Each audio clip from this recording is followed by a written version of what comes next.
بسم الله الرحمن الرحيم بسم اللہ الرحمن الرحیم۔ السلام علیکم ورحمۃ اللہ وبرکاتہ۔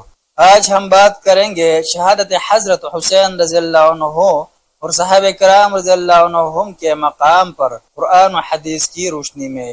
تو آئیے چلتے ہیں بیان کی طرف۔ سب سے پہلی بات یہ ہے کہ شہادت حضرت حسین رضی اللہ عنہ کی وجہ سے شیطان کو بدعتوں اور ضلالتوں کو پھیلانے کا خوب موقع ملا۔ کچھ لوگ یوم عاشورہ محرم کی 10 تاریخ کو خلاف شرع موحا و ماتم کرتے ہیں۔ حضرت حسین رضی اللہ عنہ اور ان کے اہل خانہ کی شہادت کے غم میں ماتمی مجلس منعقد کرتے ہیں۔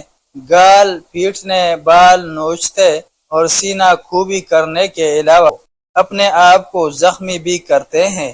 اسی پر بس نہیں بلکہ سلف صالحین آل فاطمہ اور آل علی رضی اللہ عنہم کے سوا دوسرے تمام صحابہ کرام رضی اللہ عنہم پر تبرہ بازی و دشنام ترازی کرتے اور انہیں برا بلا کہتے ہیں، گالیاں دیتے اور ان پر لعنت کرتے ہیں، اور ان لوگوں تک کو لپیٹ لیتے ہیں جنہیں واقع شہادت حضرت حسین رضی اللہ عنہ سے دور و نزدیک کا کوئی بھی تعلق نہ تھا، بلکہ والسابقون الاولون من المہاجرین والانصار کو بھی گالیاں دیتے ہیں۔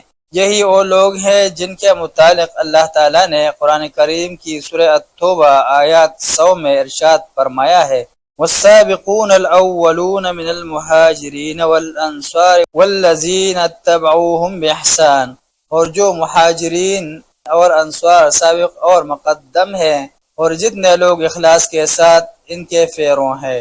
قرآن کریم کی اس آیت میں اللہ تعالیٰ نے 3 گروہوں کا ذکر کیا ہے۔ ایک مہاجرین کا، جنہوں نے دین کی خاطر اللہ اور اس کے حکم پر مکہ اور دیگر علاقوں سے ہجرت کی اور سب کچھ چھوڑ چھاڑ کر مدینہ آ گئے۔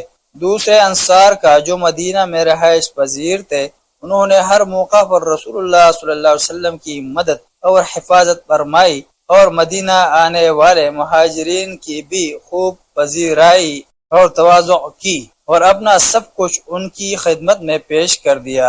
یہاں ان دونوں گروہوں کے سابقون الاولون ہونے کا ذکر فرمایا ہے، یعنی دونوں گروہوں میں سے وہ افراد جنہوں نے اسلام قبول کرنے میں سب سے پہلے سبقت کی۔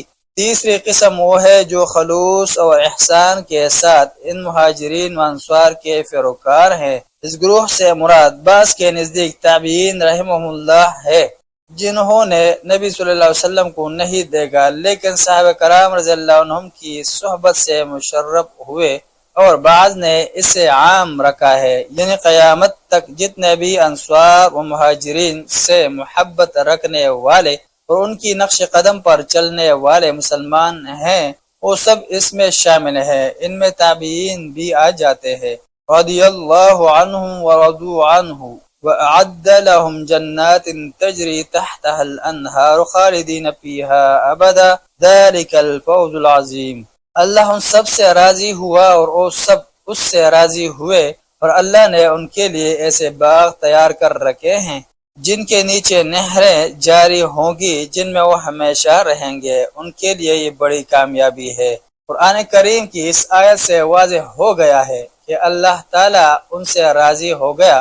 رضا اور غضب اللہ تعالیٰ کی صفات ہیں جیسے اس کی شان کے لائق ہیں، تاہم قرآن کریم کے ان الفاظ اور دیگر نصوص کا لازمی نتیجہ یہ ہے کہ اللہ تعالیٰ نے ان کی نیکیاں قبول فرما لی، ان کی بشری لغزشوں کو معاف فرما دیا اور وہ ان پر ناراض نہیں، کیونکہ اگر ایسا نہ ہوتا تو ان کے لیے جنت اور جنت کی نعمتوں کی بشارت کیوں دی جاتی جو اس آیت میں دی گئی ہے۔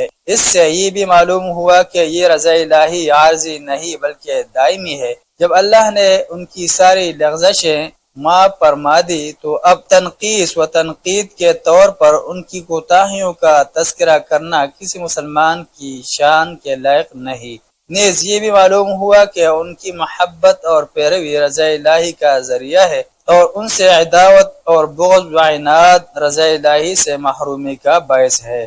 اللہ تعالیٰ نے صحابہ کرام رضی اللہ عنہم کے متعلق جو رضا کا اعلان فرمایا ہے، یہ اس لیے کہ اللہ رب العزت جانتا تھا کہ میرے نبی صلی اللہ علیہ وسلم نے ان کی بہترین تربیت کی ہے، اور آپ صلی اللہ علیہ وسلم کے صحابہ کرام رضی اللہ عنہم حق و سچ کے پیکر ہیں۔ اسی لیے اللہ تعالیٰ نے خود ہی دو طرفہ رضامندی کا اعلان فرما دیا۔ اس اعلان کا ہی یہ اثر ہے کہ عام طور پر اہل ایمان جب کسی صحابی کا نام لیتے ہیں تو بے ساختہ رضی اللہ عنہ کے الفاظ ان کی زبانوں پر جاری ہو جاتے ہیں۔ اللہ تعالیٰ کی اس اعلانیہ رضامندی کے بعد کوئی شخص جو اللہ تعالیٰ اور اس کے رسول صلی اللہ علیہ وسلم پر ایمان رکھتا ہو، صحابہ کرام رضی اللہ عنہم کے ساتھ ناراضی کا حق نہیں رکھتا، اور اگر وہ اس کے بعد بھی صحابہ کرام رضی اللہ عنہم سے ناراض ہوتے ہیں، انہیں برا بلا کہتے ہیں، ان کے لیے دل میں بغض رکھتے ہیں، تو وہ گویا اعلان الہی پر ایمان نہیں رکھتے۔ صحیح بخاری کی ایک حدیث قدسی میں اللہ تعالیٰ نے اپنے ولیوں کا ذکر کرتے ہوئے فرمایا ہے، جس شخص نے میرے کسی ولی سے دشمنی کی، اس کے لیے میری طرف سے اعلان جنگ ہے۔